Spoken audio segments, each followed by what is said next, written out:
অবশ্যই খেয়াল রাখতে হবে কষানোর সময় যেন মশলাটা নিচে লেগে না যায়, তাহলে এটার অরিজিনাল যে স্বাদ ঘ্রাণ নষ্ট হয়ে যাবে। খুব ভালো কালার চলে আসছে।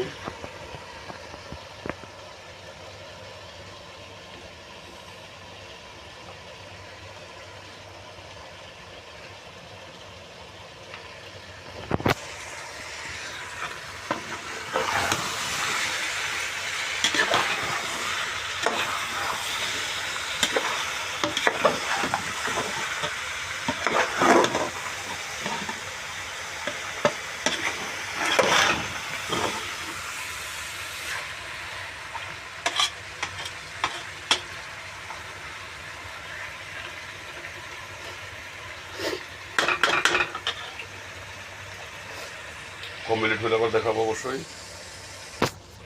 অবশ্যই চুলা আগুন কমাই দিয়ে, পাওয়ার কমাই দিয়ে ঢাইকে দিবেন। ঢাইকে দিলাম 2-4-5 মিনিট, 2 মিনিট 3 মিনিট পর পর নাড়া দিয়ে দিতে হইব যাতে নিচে লাগিয়ে না যায়। কষায় সিদ্ধ করে হলাই দেব। তারপরে গরম পানি বসে রাখছি,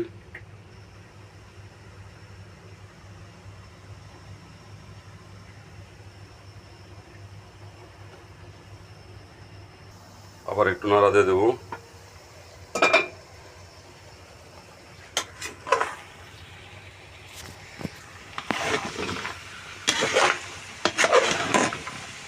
অবশ্যই কষানোর সময় পানি দেওয়া দেবো।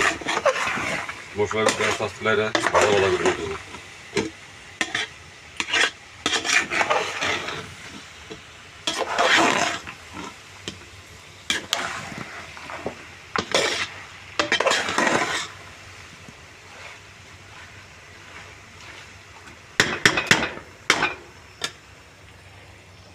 আবার ঢেকে দেন।